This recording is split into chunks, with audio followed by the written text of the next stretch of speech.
Fala pessoal, quem fala Fetosa, tudo bem com vocês? Bem galera, estamos de volta, cara, depois da suspensãozinha que eu tomei, porque não conseguiram verificar minha identidade, então os caras já tomei o famoso, mas conversei com o suporte, cara, entre ali a sexta-feira e tal, aí iam dar a resposta pra mim até a segunda, né, mano, aí passou o sábado, domingo ali, os caras, dando aquela relaxada, né, mano, aí segunda-feira, conseguiram resolver comigo, eu conversei com outro suporte também, e deu certo aí, galera. Então, estamos de volta aí, mano, com os vídeos aí, velho. E, galera, vamos reagir aqui, o vídeo do ACG, AGC, quer dizer, e ranqueando, explicando todas as criaturas de morte, ordem paranormal, mano. Finalmente aqui as criaturas de morte que eu acho, mano, tem uns bichos bem cabulosos aqui, mano. Tem um da foice, né, velho? Tem aquele, como é, carniçal, velho? Pô, mano. E tem, o próprio, Deus da morte lá, velho, que, ele não é a relíquia, né, mano? Ele é tipo como se fosse ele ressurgindo, né, mano, ressuscitando ali no corpo do ferreiro. Mas galera, simbora aqui, mano, parte pro react. Tô bem curioso pra ver, as criaturas, e algumas coisas, como derrotá-las e tudo mais, os designs das criaturas de morte. Então, simbora, galera, parte pro react. Simbora, galera, dar o play aqui, deixar o likezão. Ordem paranormal, definitivamente a parte mais marcante de todo o universo de Ordem. E hoje eu vou estar aprofundando o elemento que foi pioneiro no Ordem: morte. Eu vou estar mostrando todas as criaturas dele, livro base do suplemento, e ainda fazendo um extrazinho no final com todas as criaturas documentadas e que já apareceram. Olha, já dá pra ver os bichos cabulosos, mano. Que tá em cima de um aqui, calma aí. Spoiler é basicamente inevitável. É que a maior parte do vídeo vai ser spoiler desde o início. Eu vou estar focando provavelmente, mais no Segredo na Floresta, que vai ter spoiler pesado. Eu vou falar a série inteira nesse vídeo, basicamente. Não precisa Segredo na Floresta, já tomei já, os famosos, né, velho? Não tem como. No jogo, e também alguns spoilers mais pesadinhos. Pô, acho que de spoiler pesado, já peguei tudo, né, não? Então, estejam avisados. E se esse é o seu primeiro vídeo da série que você tá vendo, eu já fiz o vídeo de sangue, que lá no início eu explico direitinho como é que cabuloso, mas eu vou dar uma repassadinha aqui rapidinho da explicação. Primeiramente, o ranqueamento daqui não é baseado no poder, na real. O poder da criatura em si nem precisa ranquear, já que o VD, que é o que eu tô indo na ordem de VD aqui nesse vídeo, já basicamente ranqueia esse daqui é cabuloso. Quem tiver o menor VD é mais fraco, quem tiver o maior VD é mais forte. Simples assim. Então, o que eu vou estar focando no ranqueamento vai ser conceito, temática, design, e, em geral, tudo que faz a criatura ser icônica e pertencer no universo de Ordem Paranormal. E antes de começar, se puder deixar um like, se inscrever e talvez cogitar se tornar um membro para ajudar a trazer mais conteúdo como esse para vocês. Vamos lá, galera, se inscreve aí, ó, o link do canal, do ACG vai estar aí na descrição do canal e do vídeo. Esqueleto de lodo. A gente já começa com o legado do zumbi de sangue. Os zumbi de sangue-like são basicamente uma amaldiçoarma da série de rituais. Então, no início de todo o vídeo, a gente vai estar falando pelo menos do zumbi de sangue, só que de outro elemento aqui no início. E o de morte, esqueleto de lodo. Como sua contraparte no zumbi de sangue, o esqueleto de lodo é bem fraco e relativamente fácil de ser invocado. E é como o zumbi de sangue, ele surge de um cadáver deixado em uma área com a membrana fraca. Só que diferente de o sangue, que geralmente sempre pega um cadáver que tiver numa área amaldiçoada genérica, se o elemento de morte, geralmente quando tem uma escritura da espiral ou tá num lugar muito infectado pela morte, como a gente viu no Segredo da Floresta, um esqueleto de lodo é o que o corpo se tornará quando tiver a membrana fraca, fazendo que ele pode ser invocado artificialmente muito fácil. O artista que tem o mínimo de conhecimento de morte, que é basicamente tipo, 5 e 10%, se você escrever uma espiral de morte no corpo e deixar ele apodrecendo numa arma com membrana, ele vai se tornar eventualmente esqueleto de lodo. Muito fácil de invocar, e você como player pode invocar ele usando o ritual do livro novo da língua morta. Até o player, é só você falhar o ritual propositalmente no corpo e ele vai se tornar um esqueleto de lodo. Em jogo, essa criatura é efetivamente imortal, é um tema recorrente das criaturas de morte, já que toda vez que ele é derrotado, ele se torna uma poça de lodo, que depois de 1 a 3 rodadas ele se regenera com metade da vida. A única maneira de impedir esse surgimento é utilizando fogo de energia, que é uma das ocasiões, poucas no livro, infelizmente, que fogo é efetivo contra criaturas de morte dentro do sistema. E é bem estranho quando você considera que era uma fraqueza essencial do lodo Segredo na Floresta. Mas dá pra entender, várias criaturas ainda têm essa fraqueza aqui, mas não considere que fogo sempre vai ser... o lodo sempre vai ser vulnerável a fogo. Muitas das vezes eles não vão tomar dano dobrado, só vai ser feito pra poder conseguir anular alguma habilidade deles. Além disso, ele tem um ataque muito doido de se tornar uma poça e se arremessar no alvo. Caraca! A gente consegue ver diretamente no Enigma do Medo, que faz um barulho desgraçado quando o jogo lançou. O bagulho estourava tímpano, esse que era o maior dano da habilidade. Além disso, a gente também consegue ver algumas modificações que podem ser colocadas nele. No Enigma do Medo... Imagina tomar um susto de um bicho desse, velho. Do nada. Ele pula desse mato aí. Afetar o padrão do zumbi de sangue, o comportamento dele. E uma luz UV acelera o lodo, fazendo que o esqueleto de lodo fique muito mais rápido. E também colocar uma luz do cristal, que é uma luz dos cristais verdes do Enigma do Medo, faz que o lodo simplesmente pare. Fazendo que o esqueleto de lodo naquele game simplesmente não consiga se mover. Ele frisa o lodo. Isso daí é usando os componentes realmente de tempo que o lodo tem. Eu acho que é muito bom, porque como vocês sabem, eu gosto muito quando o zumbi de sangue-like, né, a estrutura mais fraca do elemento, explica muito bem os conceitos principais do elemento. E o esqueleto de lodo é muito bom nisso também.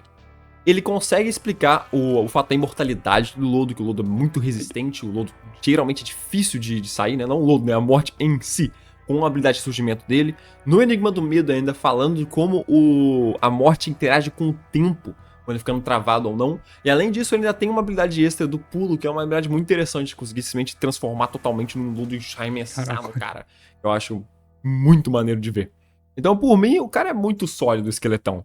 Ele com a sua postura gamer não é tão icônico quanto o zumbi de sangue, na minha opinião. Então ele vai para um sólido A, mas ele perfeitamente cumpre o seu propósito de introduzir a morte e o lodo no universo. Sepultado. A gente já vai pro suplemento C dessa vez para falar do nosso grande caixão. E por parte de VD, ele é literalmente o mesmo poder que um esqueleto de lodo. E é interessante que a gente não vê muita criatura de VD tão baixo, frequentemente no Ordem. Mas, quando a gente vai falar de gameplay, a gente pode ver que esse VD pode ser alterado com algumas mudanças que o livro mesmo proporciona pra gente. O Sepultado é invocado a partir de alguém que sofreu uma morte das mais terríveis, ser enterrado vivo. E como se isso não fosse suficiente, ainda amaldiçoado com a espiral de morte. Assim, no sofrimento que a pessoa fica quando ela fica tentando escapar inutilmente de sair do próprio caixão e cavar de volta pra fora, vai de pouco a pouco se esvaindo a vida, a energia potencial dela sendo consumida pela espiral, até não sobrar mais nada dela. E o elemento de morte toma posse do seu corpo e a junta no seu próprio epitáfio. É doido. Em um sepultado. Caraca. Certo, essa criatura é bem ampla das maneiras que ela pode aparecer, já que expor alguém ao elemento de morte e prender em qualquer compartimento pode gerar um sepultado. Já que a gente tem um exemplo numa das campanhas Prefeito Sobrevivendo do Horror em si, a segunda campanha, o Terminal da Morte. Olha o tamanho do texto. Lá tem um sepultado, não vou especificar muito para não dar muito spoiler, que não é certinho num caixão, mas que ainda funciona para mecânica. E só desse fato já deixa a criatura muito mais interessante. Porque um sepultado não precisa mais agora só estar preso num caixão. Pode ter sido, por exemplo, quem está numa situação terrível, que uma criança sofreu bullying, foi colocada dentro do armário e trancada lá dentro. Acabou morrendo no local próximo de algum local muito infectado de morte, e acabou, depois de ter morrido por causas naturais, o corpo foi tomado e virou um sepultado. Agora você não pode nem esperar ali, talvez uma investigação mais pra frente da ordem, simplesmente acaba abrindo esse armário pra procurar a pista e dar de cara com o sepultado. E é exatamente. Mano, imagina, caraca, eu doideiro, velho. Porque em gameplay, o sepultado é basicamente um mímico do Ordem Paranormal.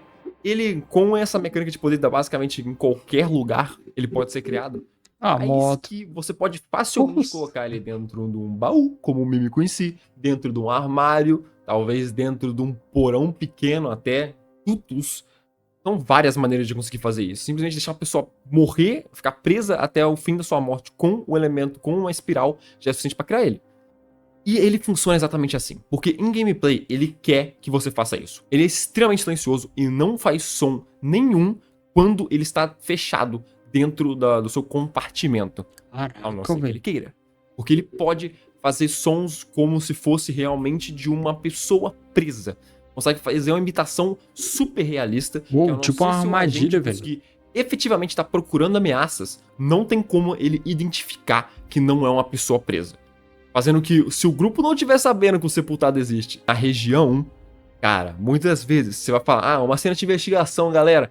E no meio da cena você fala, rola uma percepção aí pra mim. Você escuta sons emanando de um enorme caixão com sangue em volta dele todo. Parece que ela tá pulando, tá uma pessoa tentando sair lá de dentro, você tem certeza? E nisso, quando a gente abrir o baú, o sepultado vai só e prende o agente dentro dele mesmo. Claro, ele pode fazer isso de duas maneiras. Essa maneira é simplesmente pegar o agente desprevenido, e também ele pode, dentro realmente de um combate em si, se o agente falhar alguns testes, ele ser agarrado e colocado dentro dele. E diferente do que eu falei da aberração de carne, que também consegue pegar um agente e colocar dentro do estômago, não tem como você tirar o agente de dentro do caixão. Caraca, era isso que eu tava atrás. A única maneira é destruir o sepultado em si, fazendo ele ser muito mais perigoso do que ele parece. Mas o caixão em si não dá dano e o próprio agente dentro do caixão pode bater. Então se tiver com uma espada lá dentro, você pode começar a ficar trincando o caixão de dentro, né? Não, pensar que dentro pra conseguir o cara prende lá mas e mesmo pronto. assim, por ser uma situação extremamente ruim, você vai estar lá vendo dentro que os restos mortais de uma criatura viva. Nossa senhora. Você vai estar tomando um dano de sanidade bem Podridão. pesado a cada turno. Então matar o sepultado o mais rápido possível é prioridade total do seu grupo. E concluindo, com a maior parte das criaturas do suplemento, essa temática tá no ponto, cara.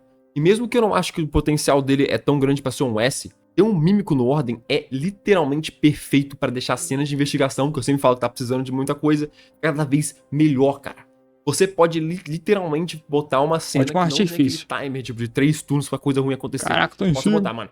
Tem um sepultado ali naquele armário, na hora que eles abrirem aquele armário, vai acabar essa cena e vamos pro combate. E é uma maneira muito maneira de pegar o seu time, pegar o seu grupo de agentes desprevenido e dar uma reviravolta pra eles, cara. Eu acho muito maneiro a ideia de trocar a mecânica de um mímico normal, que é sempre um baú de tesouro, né, que pune jogadores por buscar tesouros. Aqui no Ordem, você pune jogadores por ajudar os gritos dos inocentes. É muito maneiro. Ficou no ar, né, o de lodo, né? Aquele que não precisa de introduções, sendo uma das criaturas mais icônicas por meme da comunidade. Desde os tempos do Segredo na Floresta e ainda mais agora que a gente viu ele empalhado no Pô, daí que tem uma zoadinha esquisita, né, mano? Mas a origem dele a gente mal sabe na realidade. É uma das criaturas que defende o Santo Berço, mas diferente das criaturas, ele não se parece com nenhum animal comum que foi transformado. Pô, designzão doido, hein, velho? Descrito como um literal aspirador de pó. Aí, galera. No barulho, no comportamento que ele faz também é a mesma coisa. E falando do comportamento em si, a gente já viu basicamente tudo que ele pode fazer na série. Porque do livro não muda muito. O Suki, ele sempre tenta tirar totalmente o ar da vítima dele quando engaja em combate. A gente viu acontecendo com o Thiago na primeira aparição e o único combate dele. E que na ficha, ele sempre, depois de estar um ataque normal, ele pode usar como reação ou ação livre, não lembro agora, pra prender a vítima nele, começar a fazer a vítima, de poucos em poucos, asfixiar até ela desmaiar. Mas se nesse momento o Suki tomar 10 de dano ou mais, o ataque para. Aí de extra, a gente tem a ficha do Suki em si antiga, que foi disponibilizada logo no início do Enigma do Medo, quando estava sendo financiado ainda. Tem que dizer que meu mano tomou um glow up absurdo. E isso é o Suki. E é impossivelmente doideiro o design. Simples. Parece Ele mal tem origem dentro do universo, a batalha dele é literalmente só uma habilidade. E ele é muito fraco. Eu diria que até o próprio esqueleto ou o sepultado é muito mais forte que ele. É estranho que ele tenha um VD maior que os outros dois. Mas é inegável o quão icônico ele é. E é isso tudo que carrega ele. Porque se fosse qualquer outra criatura seria um D. Mas cara, é o Suki. Ele é impossível de ranquear corretamente. A não ser quando eu ranquei, porque eu coloco ele num B, só pra não ficar triste. Porque eu acho ele os membros. Caraca, velho. O pesado do bicho era bravo, hein. Ou só a aranha de lodo gigante aranha aqui, né? No meio da floresta, aleatoriamente. Bem, essa daqui a gente já, infelizmente, sabe que tem que é isso? Agora olhando aqui, ela é bicha cabulosa. Primeira vez no Segredo da Floresta. E nisso o texto de descrição dela deixa bem na cara, que fala: mesmo agentes experientes e preparados já foram pegos de surpresa e devorados por essa criatura terrível. Por isso, táticas para enfrentar uma aberração dessas devem ser estratégicas, especialmente em ambientes de desvantagem como floresta. Quando os caras quiseram nem esconder, criticando pra caraca, meu mano Chris, que só pulou em cima da aranha sem nem pensar 2 vezes, mano. Tadinho, cara. Bem, mas a Aracnazita surge quando uma criatura da realidade, uma aranha, é exposta à espiral de morte, que lentamente a transforma em uma criatura parasítica, coisa que foi o plano dos cientistas do Santo Berço no Segredo da Floresta. Caraca! Essas aranhas podem se alimentar e crescer ao pular o rosto dos seres e mantê-los desacordados enquanto suga a força vital e cresce a partir deles. Assim, as pequenas aracnazidiazinhas podem se tornar uma proporção enorme e que vira a principal aqui que a gente tá falando. Doideira. Isso, a pessoa que a aracnazídea se alimenta para crescer, mantém com ela enquanto ela vai crescendo. E a aranha só reposiciona ela pra dentro do próprio não, uma pessoa dentro. Caraca. Como a gente consegue ver que aconteceu com o Thiago. Tem como ver na própria artwork da aranha em si, que tem como ver um corpo bem dentro dela. Agora, na gameplay, a Aracnazita é bem completa pra um boss eu não tinha visto antes. Não chega a ser um pacotão completo que é a Dama de Sangue, mas funciona muito bem também. Primeiramente, a Aracnazita, vou falar o nome dela errado várias vezes, ignora. consegue todas as habilidades em um turno e 3 habilidades podem ser recebidas em uma mordida que prende o personagem no chão, um tiro de teia que consegue usar como ação de movimento, que afeta uma área de 3 metros e causar dano, além do efeito agarrado, e, mais importante, a desova de aranhas. E quando a Arachnazite fica machucada, metade da vida dela pra baixo, ela pode usar essa habilidade, que é uma reação que pode ser ativada uma vez por cena. E nisso, 4 habilidades que funcionam nos próximos 4 turnos vão começar a acontecer. A primeira é que ela vai desovar as aranhas pequenas em volta dela, criando uma área de alcance mental. Mano, depois essa área vai dar dano de morte, depois essa área vai aumentar o alcance, e por fim vai checar se qualquer personagem morreu nessa área, no último 4º turno da habilidade, e se alguém morreu, vai outra Arachnazita grande, vai surgir do corpo deles, e vai ter 2 Arachnazitas, a que gerou agora com a metade da vida. Nossa, mano. Podendo possivelmente criar uma bola de neve gigante, muito mais achei que ela era bucha, velho. Pode fazer. E nesse ponto, se surgir 2 Arachnazitas e você perder o personagem, é melhor só fugir. Nossa, essa música é real. Mas você pensar que como um grupo de 4 pessoas de 20 necks mata um bagulho desse. A vida dela é alta pra caraca e o dano também. A solução é que ela tem o Enigma do Medo. Como o próprio Segredo da Floresta, o pessoal descobriu lá, fogo é chave. A Arachnazite é completamente imune a dano até ser exposta no fogo. E nesse caso, perde resistência a dano. E agora, com o novo update no livro que ela não tinha antes, também tem vulnerabilidade a fogo. Isso é perfeito. Porque você pode falar, fogo, velho. Incentiva os jogadores a estudar a criatura e criar um plano. E assim entrar pra luta preparado com 1413 barris vermelhos. E você estoura a Arachnazita pra estratosfera. Então, conclusão, não suba numa árvore e pule na cabeça de uma aranha gigante preta do mal, mantenha sua distância, atire seu sinalizador. Com certeza, hein, mano. A Arachnazite é um ótimo boss no Ordem, com muito potencial para ser essencial para descobrir uma história completa de uma campanha. Será que é essa? A origem dela sendo experimento pode fazer coisa muito parecida que aconteceu no Segredo da Floresta. E por isso, eu acho que é um S-Tier para um inimigo. S-Tier. O Enraizado. Ô, louco. Mas no Santo Berço, esse nunca apareceu na série original e foi apenas revelado no Revelando do Segredo da Floresta. O Enraizado é literalmente um esqueleto de lodo, só que em vez de ser um corpo exposto à espiral da morte, foi um corpo exposto a uma espiral embaixo da terra, especificamente numa floresta. E provavelmente o corpo tinha mais necks. E por isso agora ele é muito mais forte, tendo o VD acima da Arachnazide. Que meio que faz sentido quando a gente considera que a morte ganha poder ao sugar a vida de seres vivos e vegetação em volta absolutamente é energia potencial pra morte, que deixa o esqueleto muito mais forte. Mas isso pouco importa, quando a ficha dele é literalmente um esqueleto de lodo com veneno. Porque ele tem a mesma passiva do esqueleto de lodo, ele volta se não tomar dano de fogo ou energia depois de morrer, e que pode bater, só que cada vez que ele bate, ele causa 3 tipos de dano, ele causa 2d8 de impacto, 2d12 de morte, e ainda envenena o alvo caso ele não passe teste de fortitude, e tem uma DT respeitável de 23. Criatura que envenena é muito chato de enfrentar. 4d12 de dano de morte, que é insano, porque considerando se ele não passar de novo na DT do veneno, ele vai continuar tomando esse dano, fazendo que um soco desse cara pode efetivamente matar um personagem. E ele é dolorosamente simples. Eu só gosto de passar o pano pra criatura de Nex baixo, porque elas ensinam o conceito do elemento. Depois que você já viu a criatura que exemplifica o que é o elemento em si, não precisa ter mais outra dessas. Se eu quero ensinar meus jogadores a como é que morte funciona, ou só tematicamente ter uma criatura mais simples que qualquer exemplifica as fraquezas de morte, os padrões, tudo, eu vou usar o esqueleto, né? Não tem pra que eu tô enraizado, é só um esqueleto mais forte. E diferente do Kibungo, que é só um zumbi bestial mais forte, pelo menos o Kibungo tem a história dele mesmo em lendas urbanas brasileiras e conseguem expandir ele. Então não acho que vale a pena você botar enraizado junto com ele, no mesmo tier, né, que ele foi pro C. Então ele vai ter que ir, infelizmente, de D. Nossa senhora, isso sobrou nada. Vamos lá, eu gosto demais desse. Exorcista, velho. É um ser originado daqueles que escutaram a Melodia Espiral, uma música paranormal proibida, capaz de enlouquecer completamente alguém que ouve ela por completo. Algo que a gente viu na investigação dentro da mansão endiabrada, que depois que alguém morre doido pela melodia, vira essa criatura quadrúpede esquelética que parece que o corpo tá construído errado. E essa música já conecta diretamente na gameplay, já que o escutado tem uma resistência a dano geral, só que só pode ser quebrado ao escutar 4 turnos da Melodia Espiral. Algo que precisa ser feito com uma ação padrão por um agente, DT 25 de arte, ou uma caixa de som com uma música tocando. E, mesmo que o escutado tenha uma ficha bem simples, suas principais habilidades sendo ser mais rápido que o jogador na base, ter um ataque forte que pode usar uma vez só para causar altos danos, e ter um ataque corpo a corpo decente, e um ataque à distância também muito interessante, consegue lançar sua cabeça, que eu acho muito maneiro. Mas no fim, é tudo dano simples e simplesmente utilidade. Porque a principal habilidade dele é a cópia. E quando a música estiver tocando, quando a gente estiver resolvendo o enigma do medo dele, o Estado precisa escutar essa música para retirar a resistência de dano dele. E quando ele estiver escutando para retirar, quando a música não terminou, ele pode ficar se clonando.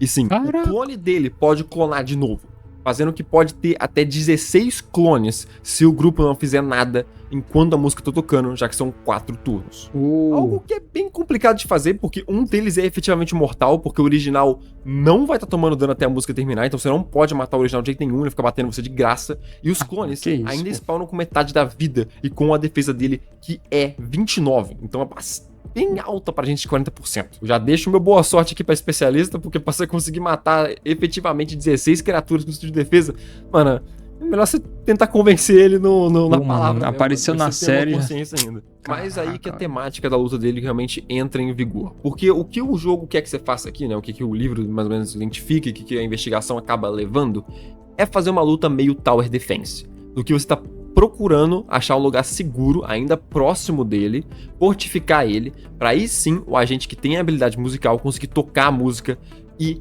conseguir proteger ele. Então você pode usar várias das minas, usar os galões vermelhos e posicionar num ponto específico, você já preparar rituais de energia especificamente pro encounter dele, pra sim, aí sim com tudo preparado, ação já preparada mesmo, importante também usar a ação preparada, que você pode como agente sempre avisar o mestre, quando uma criatura passar pela porta, eu vou usar tal ação. Antes de começar um combate, que aí você consegue ainda ficar mais forte ainda, e aí sim essa criatura fica muito mais balanceada pro VD que ela tá. E eu acho que o livro assume que você faz isso, mesmo que não tenha nada escrito pros mestres saberem disso. Mesmo assim, se você lembrar de como é que essa criatura foi na temporada em si, ele não funcionava exatamente desse jeito. A música tinha que durar, acho que 8 turnos, o mestre falava. Nossa. Que era 8 turnos a música tocando. E depois que a música terminasse, todas as cópias morriam. Então era basicamente só defender o cara tocando por 8 turnos. Que é uma mecânica diferente, você ainda pode fazer dessa maneira. Eu acho que é muito interessante. Diferente da hora, cara. Caraca. E eu pessoalmente faria dessa maneira uma vez ou outra pra dar uma diferenciada, se você usar essa criatura mais que uma vez numa campanha ou em campanhas diferentes, só pra poder mudar um pouco o estilo. E uma mudança que eu sempre faço é que essa melodia dá 1d8 de dano em todo mundo que tá escutando. Porque não faz sentido o agente da ordem tá tocando essa música claramente amaldiçoada, que fez uma pessoa ficar doida e transformar nessa criatura, e todo mundo tá escutando ficar de boa. Tipo, os agentes que estão escutando deveriam ficar doido também, não? Pelo menos um pouquinho, né? Eu não entendo por que essa música é tão de boa quando você tá usando contra a criatura, mas o cara que fez lá, o músico que tocou essa música inteira, ficou doido e virou uma criatura. Por quê? Eu sei que a gente da ordem é mais forte, mas caraca. E a criatura é basicamente isso. Dá pra você botar ela bem na investigação, já conseguiu também a emoção de Diabrada. Vai com mais uma criatura secundária, não é um main inimigo da campanha, mas o plot secundário de ter que achar a melodia, entender o que tá acontecendo, ver que uma pessoa morreu pra ela, é uma melodia amaldiçoada. Dá pra fazer até uma missãozinha, se você joga a ordem com missões pequenininhas, que é mais ou menos o que o livro quer, mas não o que a série faz. É muito bom você colocar como inimigo e pode fazer uma campanha, 2 sessões bem tranquilo em cima dele. Aqui, e provavelmente um ar. O Tower Defense faz uma luta ser bem interessante.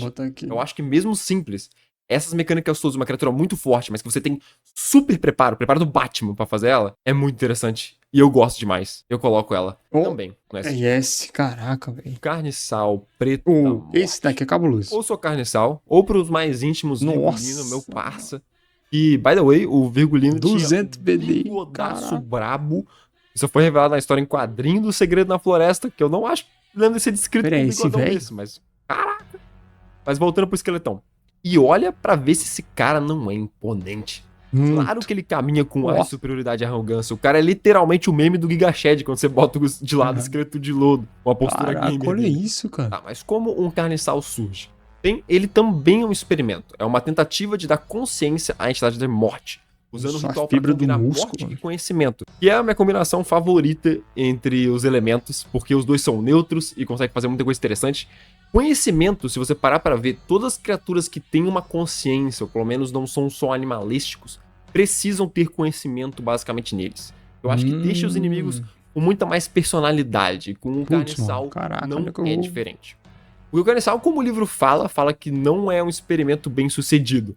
Mesmo que ele seja forte pra caramba, pareça ter consciência, porque ele sempre vai achar todo mundo em volta dele, até mesmo você ver na série, como se fossem nada, como se fossem insetos comparados a ele. Sempre agindo de maneira inteligente e de maneira calculada. Algo que, com a passiva dele mesmo na parte de ficha da fala e no próprio texto, isso ele não consegue manter. E aí que é a falha. Porque toda vez que ele toma dano, os sigilos de conhecimento acabam perdendo o controle, ele acaba virando realmente só mais uma criatura de morte comum.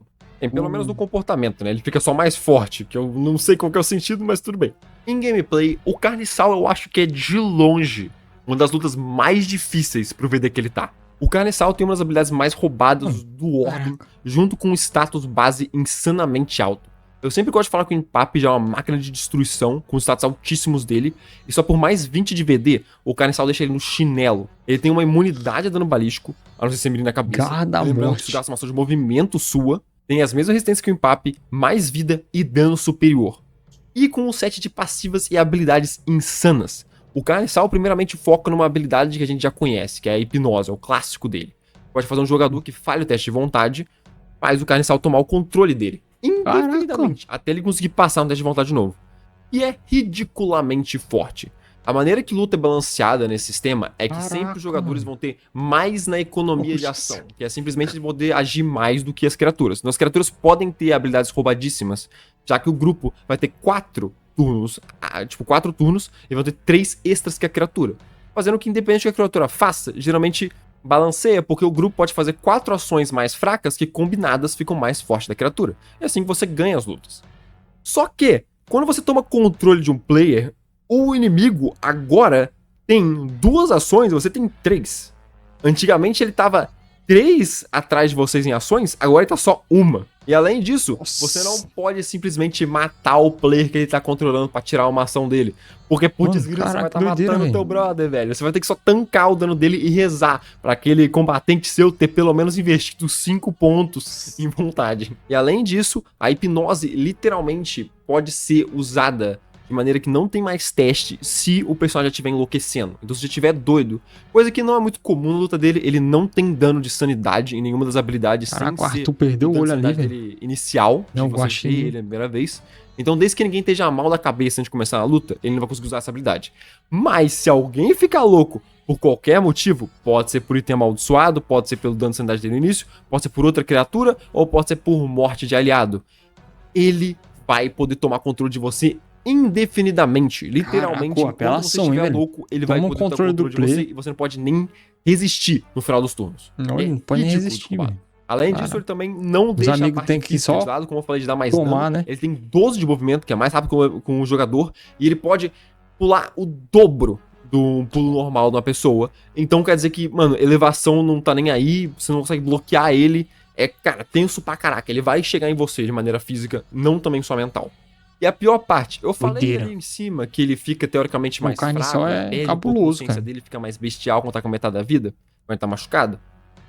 Isso aí conta como um buff pra ele. Porque agora ele começa a poder lançar a hipnose como ação livre. E a hipnose, ele pode ter até 3 aliados ao mesmo tempo sobre hipnose. Então todos os turnos ele vai estar usando hipnose, vai estar pulando pra cima, vai poder estar usando o ritual de comando que ele também tem, que é efetivamente perturbação, que também pode fazer um aliado perder um turno, não é tomar controle dele, mas fazer ele perder um turno também é muito ridículo.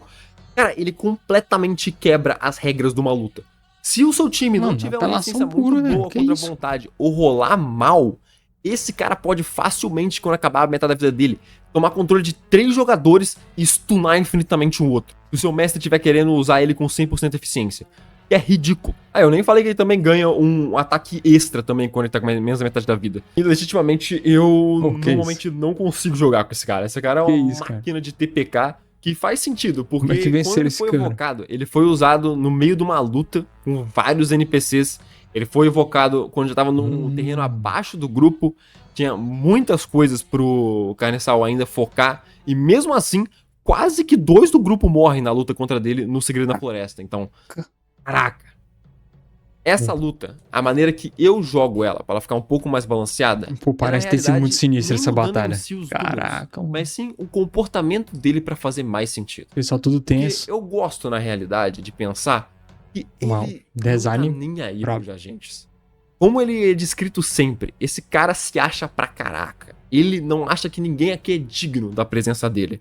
Então, no início da luta, antes dele ficar machucado, quando o sigilo de conhecimento estão contendo a consciência dele, eu gosto de jogar ele extremamente arrogante. Usando hipnose pra fazer os agentes simplesmente prostar sobre ele, começava a adorar a imagem dele, ou ficar fazendo coisa medíocre, tipo, mano, descarrega tua arma aí no chão e joga ela longe. Basicamente ficar brincando com os agentes, porque ele sabe que ele é muito melhor que todos eles. E aí assim, quando ele acabar passando na metade da vida e ficar machucado, e ele perceber que putz, esses caras não são só uns vermezinhos não, eu não vou perder pra esse desgraçado. Aí ele entra na fase de anime dele, usa o 99% do poder dele, e aí sim a luta fica doida. E é assim que eu gosto de jogar com o Carniçal. Eu acho que fica uma luta muito mais temática e muito mais divertido de jogar, até mesmo como um mestre. Você tá brincando com os jogadores no início, porque mesmo brincando, esse cara ainda é extremamente perigoso. E bem, junto com a introdução dele, que é esse, não? O Eraboia original, eu não consigo. Tá mesmo eles botando vários no S, cara, só continua vendo um monstro bom. Então, ele também vai pra lá. Múmia Chipófaga. Esse a gente viu no ataque em massa da Mansão Leone no episódio 10 de Calamidades, liderado pela Nubia. E podemos ver as diferentes versões da múmia lá. Mas eu tô indo vai se juntando então pra ter várias cabeças? Bem, na realidade não muda muito dos mitos normais de múmias como monstros em outras mídias, mas com um toquezinho de ordem.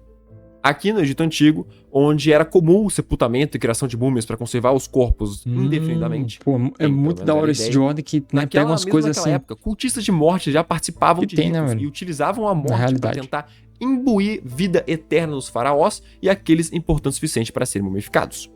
E essa obsessão pela imortalidade da população, que culmina no medo da própria morte, acabou que gerou o que conhecemos como a múmica chipófaga.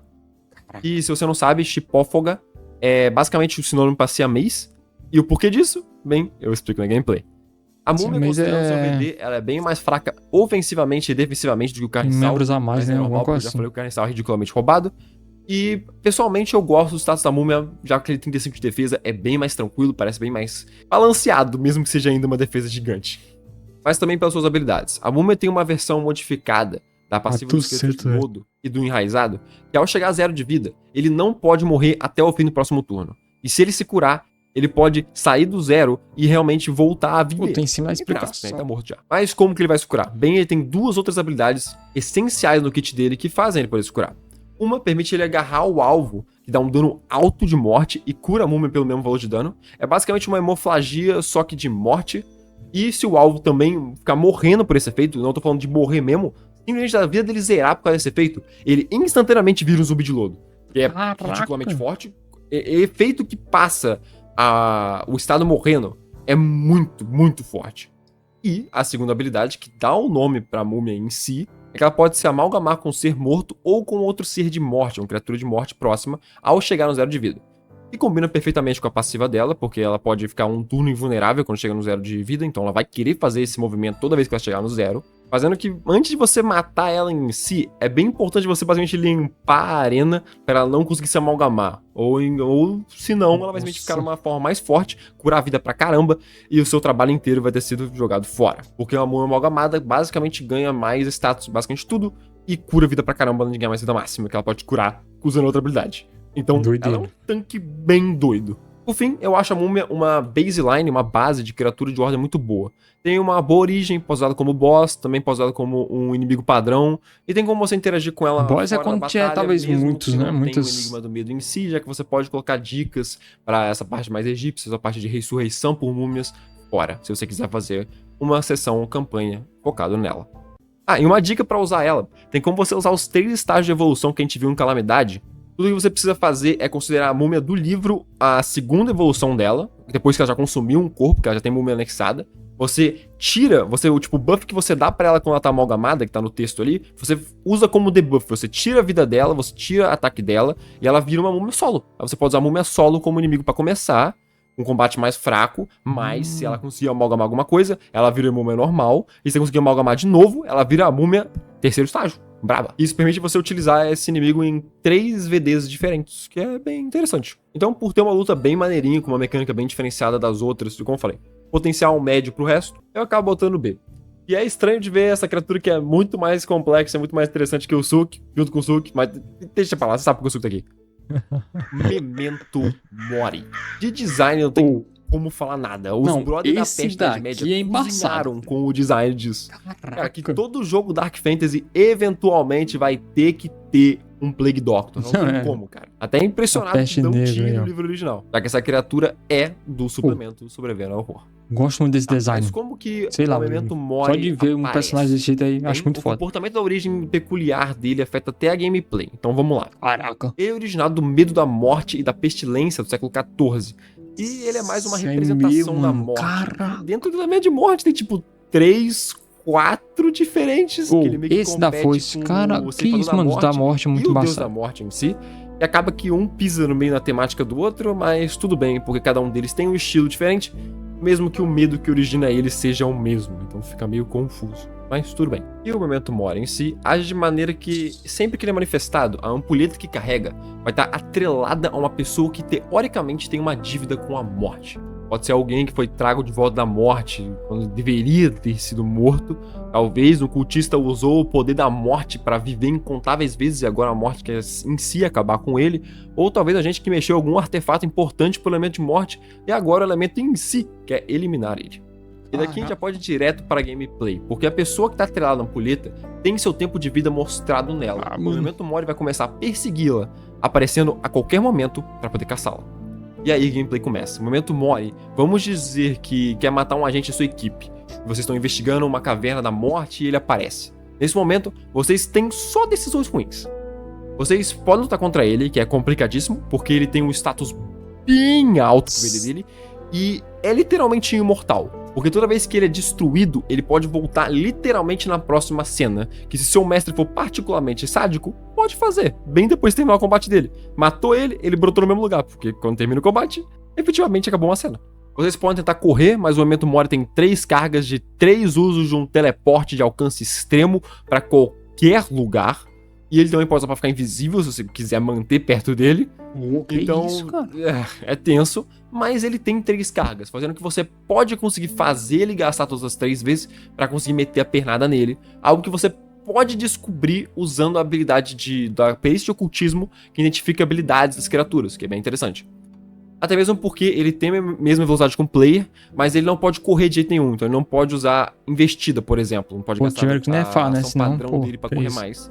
E ao mesmo tempo ele também não pode ter esse movimento reduzido ou impedido como o da marionete, que a gente vai ver a próxima criatura, a gente vai falar dela depois. A última opção é tentar roubar a ampulheta dele. E se isso acontecer, ele vai completamente ignorar o objetivo dele de matar o alvo e vai focar somente em pegar a ampulheta dele de volta.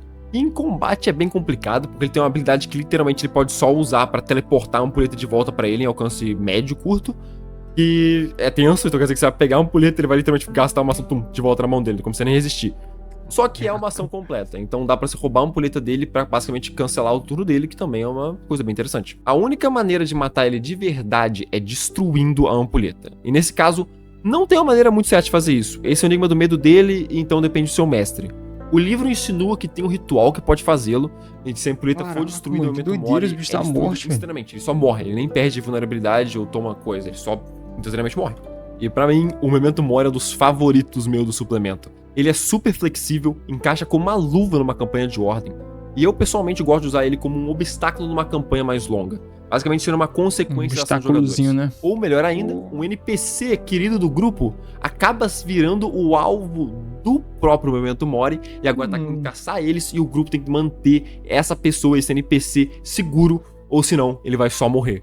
Ou também dá pra fazer isso. Eles voltam depois da missão e esse NPC tá simplesmente morto por sentido nenhum dentro da base da ordem. Como que aconteceu isso? Aí eles investigam, descobrem do Memento Mori, começam a investigar sobre ele, fazendo que a morte bote mais um alvo na cabeça dos agentes, agora jogadores, e agora tem que conseguir resolver esse enigma antes que o Memento Mori consiga perseguir o alvo dele e matar de vez. Fazer cenas muito zicas, com só o Memento Mori observando o grupo.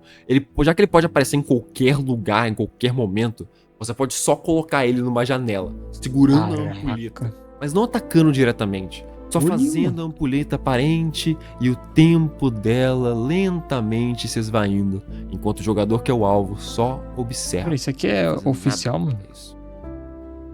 Uma edição. Fala mais alguma coisa? Esse tiro, não tem como. Pô, muito embaçado. Que isso, Marionete. cara?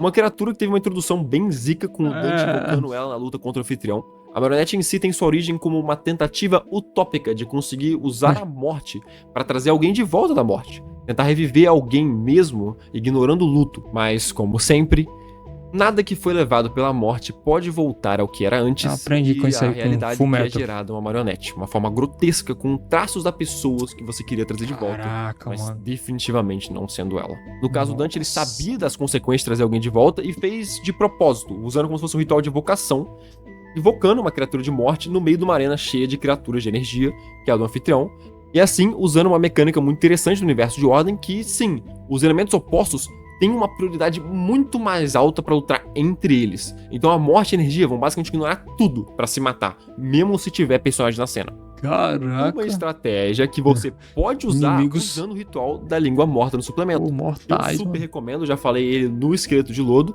que você pode usar o efeito negativo dele como positivo, assim como o Dante fez.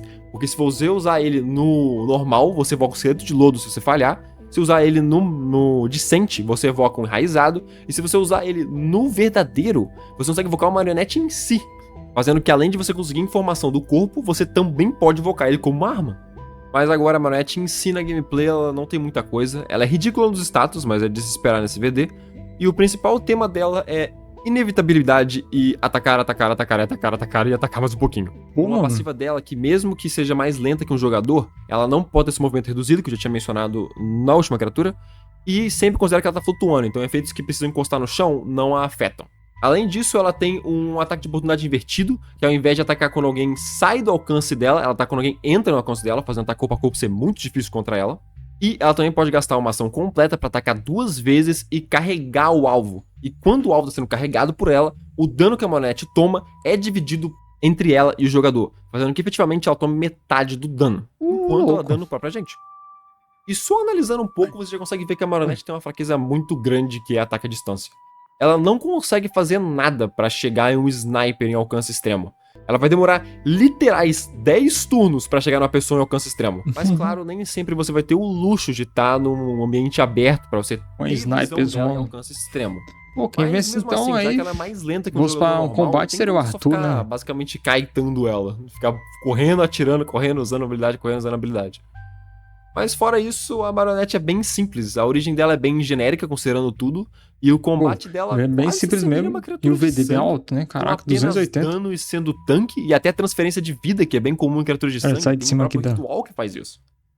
Mas pela cena do Dante e ser uma criatura que os agentes podem invocar, que eu acho insano de maneiro, eu coloco ela pelo menos num C.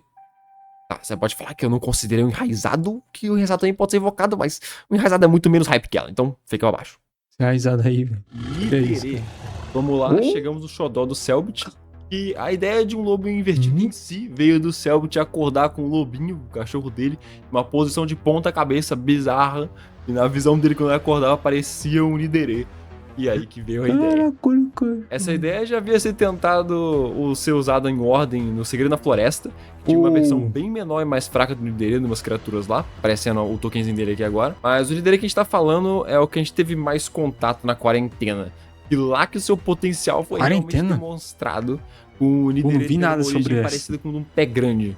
Uma lenda de um ser mitológico conectado a diversos casos sem resposta. Eu vi as criaturas, né? Mas, tipo, saber da lore. Da conspiração, as pessoas Caraca, olha. Esse tipo de ser é cinemático, doideira, hein? Medo e que inevitavelmente faz que essas criaturas se manifestem na nossa realidade.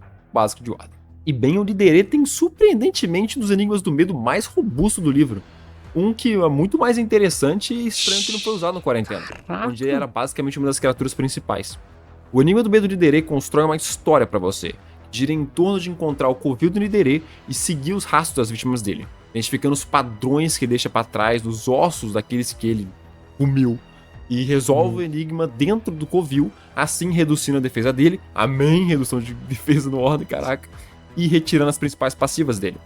E cara, só dessa simples premissa, o livro já deu tudo pra você fazer uma campanha zica com um grupo de agentes de Ordem, procurando esses rumores, essa criatura mítica numa floresta, e lentamente, ao longo da investigação, começa a ver que a situação que eles se encontram é bem mais tensa do que eles inicialmente pensaram. Quando vem o estrago das vítimas, as marcas dos ossos, percebe que logo o caçador supremo estará caçando eles.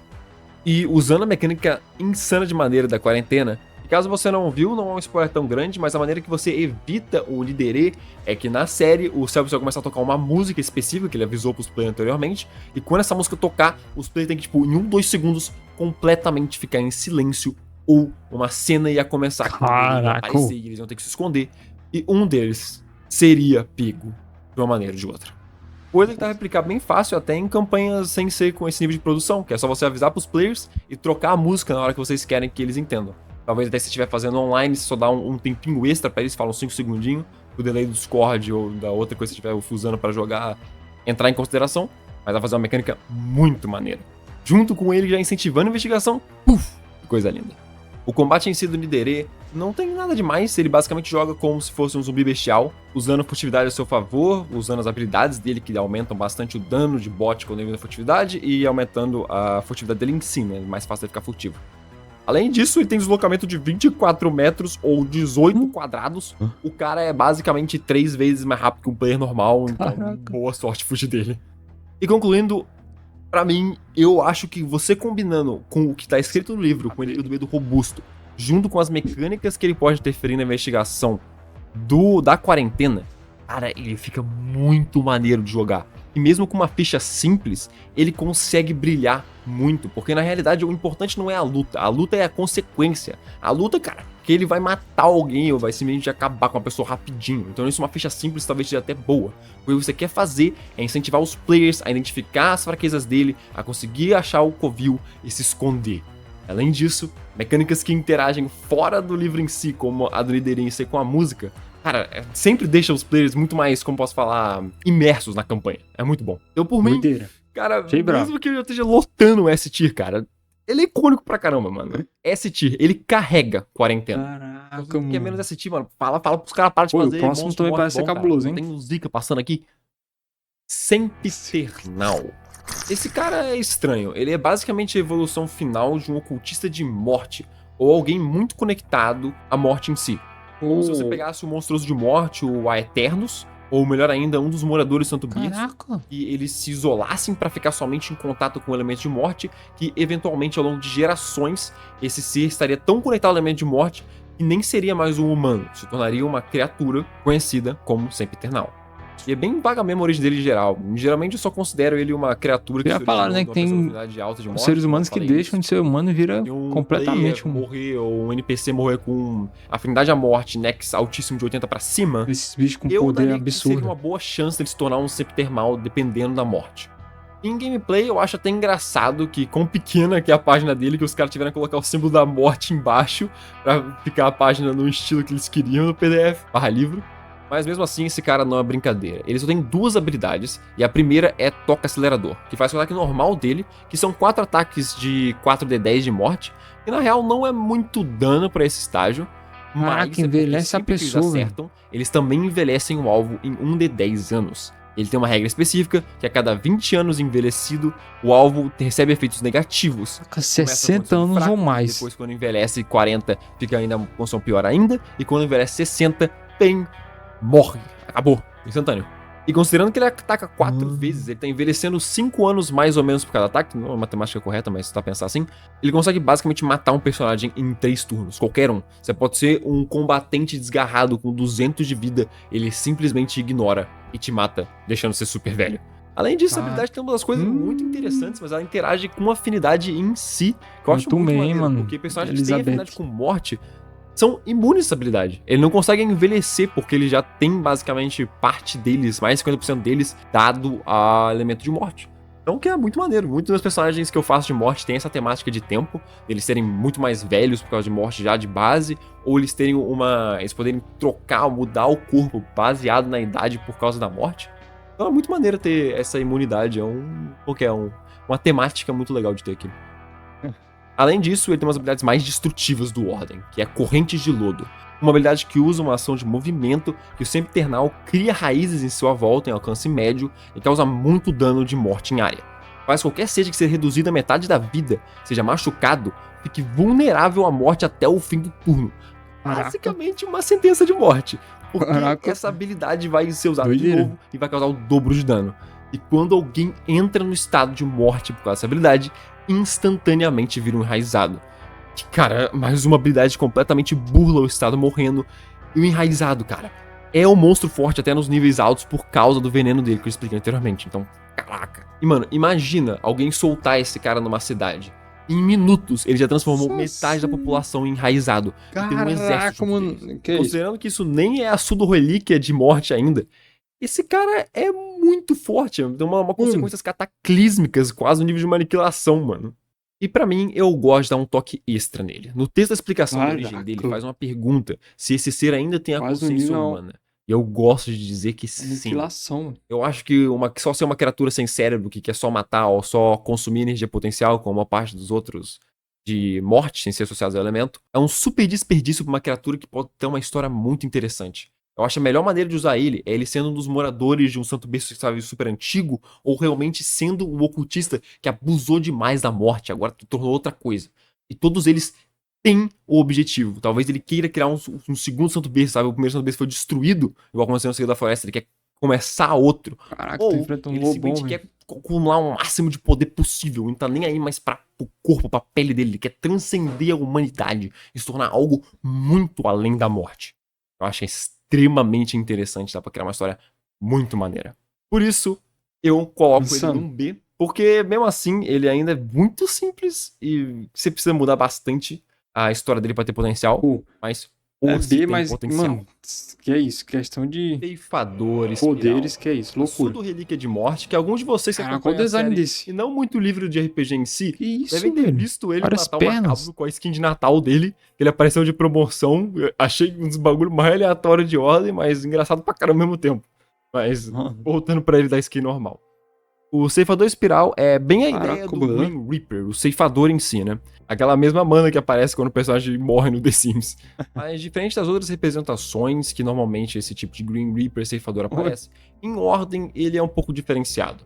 Ele normalmente aparece em visões de pessoas à beira da morte. Quando a pessoa fala que viu a luz do fim do túnel, por exemplo, um cara que foi trago de volta da morte, um desfibrilador também, esses casos são que o ceifador pode aparecer como uma visão pra eles, revelando o seu poder de consumir memórias e revelando também o poder da morte, e deixando essas pessoas fascinadas pelo poder da imortalidade que ele possui. Agora, quando ele é invocado, o livro menciona que tem pouquíssimos registros de civilizações antigas sobre isso, porque quando ele aparece, aparentemente nada sobrevive. É a única certeza que tem de quando ele é manifestado. Tudo vai virar cinzas e lodo, que marcam o legado eterno da morte. E em gameplay, eu vou nem mencionar muito o número dele, porque nesse ponto já estão ligados que nem importa muito. Aqui cada mestre tem que balancear para cada tipo de mesa ou player. Mas o combate dele se baseia muito em dano em área e crítico. Ele tem duas habilidades que causam dano mental e outra que causa dano de morte. E especificamente, as cinzas das terras desoladas liberam uma enxurrada de cinzas em volta do ceifador, que ele pode usar para teleportar nelas mais tarde. E claro, dá um dano ridículo de morte. E o crítico dele é ataque normal, mesmo que seja só no 20, então não é tão comum.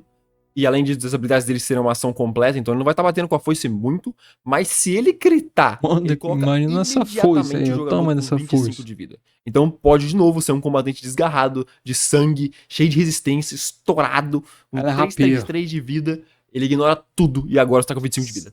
E se tiver 25 abaixo, você também morre instantaneamente. Então se você tomar um tem nem aquele salvar, né? Vida, pode dizer tchau. E se você sobreviver o primeiro crítico, além do seu PV for pra 25 de vida só, você vai perder os seus atributos físicos permanentemente. Provavelmente porque ele tá cortando uma parte do teu corpo fora. E o enigma do medo dele é totalmente na mão do mestre, porque ele é super críptico. Você tem que, teoricamente, conseguir achar uma brecha na espiral de morte que consome tudo. Então, basicamente, você precisa achar uma solução pra morte. Caraca, velho. Significa que... sei lá, velho. Tipo, o seu mestre vai ter que complementar. É tipo um Final aqui, Boss aí, porque você completa o enigma do medo dele, é a única maneira dele perder a resistência 50 que ele tem a todo tipo de dano. E é interessante que ele não tem resistência a dano, que normalmente uma parte das criaturas nesse ponto do jogo tem, sem ter o enigma resolvido. E concluindo, o design do ceifador é bem maneiro. Eu gosto, na real, bastante dessa representação de centopeia com braços e a foice em versão doideira, com uma design espiral embaixo. Muito foda, me lembra alguns demônios lá de... Me lembra um pouco do Dread, do Dead by Daylight, se você souber do jogo. Caraca. E ao mesmo tempo ele também é uma criatura pseudo-relíquia que faz sentido. Criaturas cataclísmicas. Lembra algum demônio de, sei lá, Chainsaw Man, Na realidade, ele é muito mais maneiro como se fosse realmente só uma ameaça em si. Um dos seus jogadores começa a ter sonhos sobre ele, e você começa a pesquisar sobre ele, começa a ver que, cara, ele aparecer não é coisa boa, você tem que fazer de tudo pra ele não ser evocado, que se ele for evocado, já era. Acabou pra todo mundo. Encontrou um Final Boss. Eu não acho que o combate dele faz jus tanto assim, e mesmo assim ele não tem uma história tão forte quanto a da aniquilação em si, então pra mim ele não vai de S, mas um sólido A tier, porque a gente já tem outro que representa a morte em si vindo. E esse daí, bem, ele tem um pouquinho mais de história pra ser contada. O Deus da Morte. O parasita de dimensões ou aquele que não é o ferreiro. Essa é a relíquia de morte. E a evolução final do nosso esqueleto de lodo e do carniçal. E se você quer saber o segredo pra conseguir esse shape do Deus do Medo, é só você ficar tempo indeterminado na gloriosa dieta do Santo Berço do Whey no Whey. Tá, mas meme de lado, o Deus da Morte, mesmo que a gente sempre associe ele à forma possuída, bombada do ferreiro, ele se inicia com uma aparência de fome, que infecta o ambiente inteiro, consumindo a entropia dele. Eu gosto de pensar como se fosse a gosma do Venom, por exemplo. Ele vai só ficar andando por aí até conseguir achar um local apropriado para conseguir instalar o Santo Berço e assim começar realmente a fazer as atividades que a gente conhece, Segredo da Floresta, de pegar pessoas e fazer manancial. Mas sim, como a gente já sabe, ele também pode consumir um corpo de um hospedeiro que tenha alta afinidade de morte, como a gente viu acontecer com o ferreiro em si, que assim ele consegue realmente desempenhar o seu potencial total de poder. E aí sim, como o livro fala, ele potencialmente tem o poder de destruir civilizações inteiras ou até mais. Só que ele não tem esse objetivo. O Deus do Medo aparentemente não tem nada a destruir a realidade, mas sim consumi-la, como acontece no Santo Berço em si, quando usa o seu nome de parasita de dimensões. Agora, em gameplay, o Deus da Morte tem o Enigma do Medo igual a todas as outras relíquias. E pra você matar ele, ou pra nesse caso você tirar ele do estado ridiculamente roubado que ele tem em combate, que eu já vou falar mais pra frente, você precisa ter a relíquia oposta contra ele. No caso, o Anfitras. Pelo menos nas proximidades, para retirar as duas habilidades que são de longe das fortes dele. A primeira habilidade é o Ciclo Infinito, e no mesmo estilo da passiva de reviver do Esqueleto de Lodo e do Enraizado, só que super bufado. Porque o Deus do Medo tem uma regeneração de 50 de vida por turno e também pode, no início de cada um dos seus turnos, simplesmente reviver do estado de Poço de Lodo. Então se você zerar ele, mesmo conseguindo passar da outra habilidade ele vai só voltar no próximo turno. E muito provavelmente, na realidade, isso aconteceu no Segredo da Floresta, quando eles estouraram aquele monte de bomba na cara dele. Se ele tomou dano extra no de fogo, ele não tem aqui no livro, mas talvez tenha tomado naquela época. Ele simplesmente tomou o dano e voltou logo depois, porque ele não tinha o Enigma do Medo dele resolvido, porque não tinha relíquia de energia presente lá. E se você não achar roubado ainda, você falar, tipo, ele tem pelo menos só um turno, né? Se ele estiver sozinho, o time inteiro pode só focar e matar ele, né? Já que ele não é imune a dano igual o diabo. Como o tamanho... Sobre isso, ele tem uma habilidadezinha fraquinha, chamada Senhor do Tempo. E no início do combate ele rola um D20 e o número que cair é o número de turnos extra que ele tem adicionados à iniciativa. Então ele pode ter até 2 turnos por rodada ou 21 turnos por rodada. Cara, se eu tava falando que o Virgulino já faz completamente quebrar o balanceamento de iniciativa, esse cara pode literalmente matar o time inteiro antes de você conseguir reagir a ele.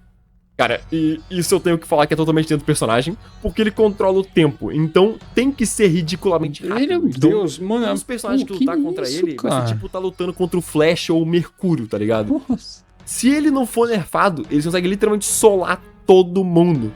Então, por isso que no mundo correto, que você tá lutando com o Deus do Medo, você vai ter o anfitrião, ou pelo menos o item amaldiçoado, igual a espada do Joey, agora que se tornou alguma coisa que porta a relíquia. E quando o anfitrião está perto, ele perde suas habilidades e fica na realidade bem mais tranquilo. Mas mesmo assim, é uma relíquia, E mesmo que ele fique bem mais fraco que o Diabo quando o Enigma do Medo dele é resolvido, ele ainda tem mais 35 em todas as perícias, ele ainda causa um dano em área ridículo, e ele ainda consegue fazer um combo clássico de socar e agarrar e botar aquele cabelinho branco no teu personagem. O Nef altos é as outras relíquias, mas que isso, sozinho o bicho é embaçado demais, cara. Você vai morrer de velhice. Mas considerando que ele só pode fazer uma ação quando você tem o Enigma do Medo dele resolvido e você tá no Nexo 99, essa luta é relativamente tranquila com a build certinha. Claro que ele ainda vai ser quase imune a qualquer tipo de efeito sem ser dano, já que ele também consegue retirar 2 efeitos negativos que estão nele no início de todo turno. E também a luta pode ficar mais difícil caso seu mestre coloque criaturas de morte junto dele, e caso ele esteja num Santo Berço, que normalmente ele vai estar... bem, é comum de ter, mas se tiver a situação igual a equipe E lutou, que só tem eles e o Deus da Morte, bem, um dos agentes, cada um de vocês provavelmente vai sair super velho, mas totalmente fazível. E concluindo, quem será que foi, não tem como não gostar dos da morte. Na realidade, tem. Eu pessoalmente acho que ele em si, o parasita em si, não é tão interessante, já que ele é de longe a relíquia com menos personalidade das outras 3. Ele quase não fala e, na verdade, eu nem lembro dele falar uma vez. E é uma relíquia que é até difícil de pra farmar a hora, cara. Ativamente botar todo mundo, ó. Diferente do Diabo ou a Magistrada, que frequentemente interferem com os marcados, ou até mesmo o Anfitras, que gosta de brincar com os marcados em si.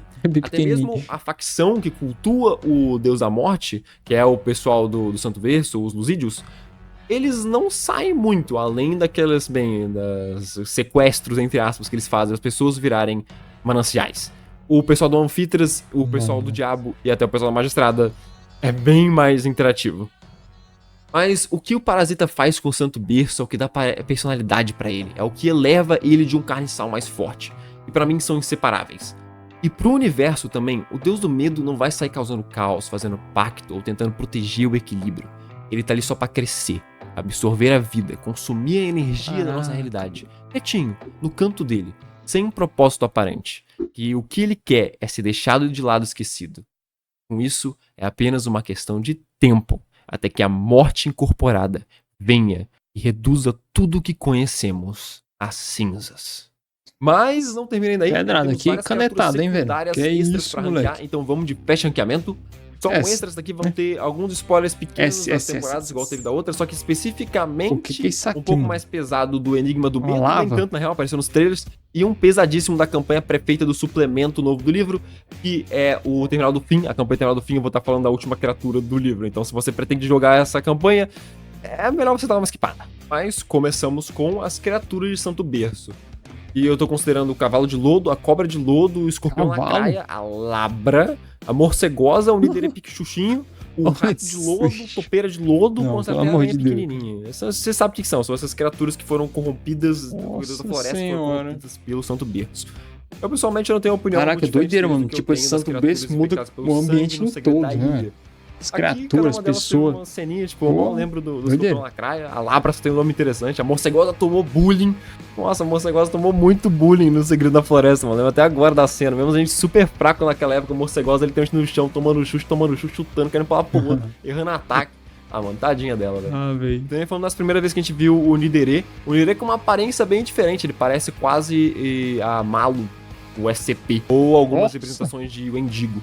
No final, eu acho que eles são ok. É o mesmo ponto que eu coloco foi o primeiro design do Nidere, velho. As criaturas do Segredo da Ilha. É muito interessante você combinar criaturas com o elemento, animais com os elementos, você amplificar os muito interessante isso aí também. E modificar um pouco o comportamento dele baseado no elemento. Só que eu acho que aqui a morte é bem, tipo, tá parecendo uns Pokémon, velho. Diferente do sangue, que só induzia eles a serem mais agressivos, é normal. Em morte eles não demonstram nada além da aparência escura. Então, legitimamente, pra mim, eles são piores que o da ilha. Então, vai de D. Agora nós temos o Existido de Morte, que a gente não sabe muito bem como é que ele é criado. É provavelmente só uma combinação do Existido normal com bomba. Caraca, de novo, a morte deixa todo mundo bombado. Olha esse cara, velho, what the fuck? Mas, tipo, eles são basicamente isso. Eles são mini carniçal, mini esqueleto de lodo, musculoso, bombado. Eles não têm nada de muito interessante neles em si. Eles também só dão um soco. E a mais interessante que eles têm é que eles podem modificar a passagem do tempo. Também podem, tipo, reduzir ou aumentar. Que é bem maneiro até, na real, essa skill que acaba dando até medo a primeira vez que é usada, porque o pessoal pensa que é A habilidade do... A cara do Lubo, mano. Então, pra mim, eles não são diferentes do enraizado. Eles são até piores que o enraizado, legitimamente. Tipo, eles não tem nada demais. Eles são só o inimigo que apareceu e a gente não tem nenhuma noção, além de que os scripters conseguiram controlar eles. Como conseguiram controlar mais ou menos os estilos normais. Então, pra mim, vai de The Tier. Depois temos o Carniçal da Esfinge, que vocês se lembram, a Nube invocou nos episódios finais da Calamidade. Mano, também esse na daqui. invasão da Maçom Leone, junto das múmias que a gente falou anteriormente. E esse já é um inimigo bem mais completo, que até seria interessante ter no livro. E ele basicamente, pelo menos que a gente viu na série, ele precisa ser invocado com o auto-sacrifício da pessoa que tá invocando ele, junto de todos os corpos em volta. Caraca. E vira basicamente uma múmia chipófona, só que gigante, no formato mais esfinge. Que além de ter algumas habilidades de dar dano em área, de conseguir pular, de conseguir dar medo, de conseguir dar dano, o principal que ele tem é uma habilidade de enigma.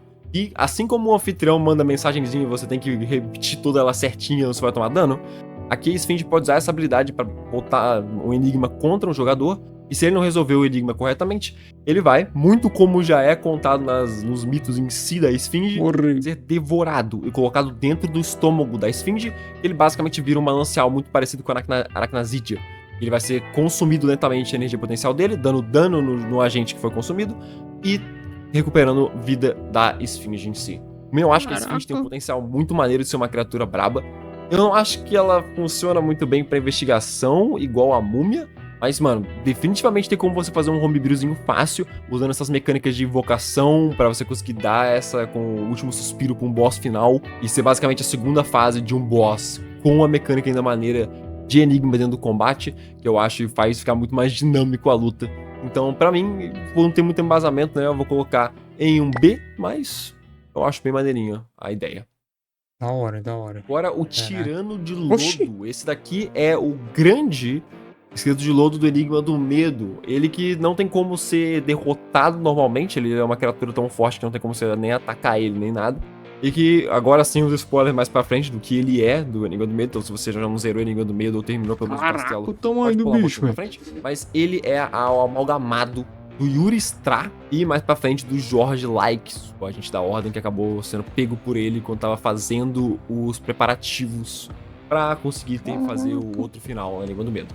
E o Tirano de Lodo em si, diferente do Golias, que eu boto muito alto, meu Deus, você quer acertar o cachorro. Coisa relevante. A origem dele é simplesmente o Yuri Stra ter ficado muito tempo exposto ao elemento da morte, buscando imortalidade, e acabou se tornando um Tirano de Lodo.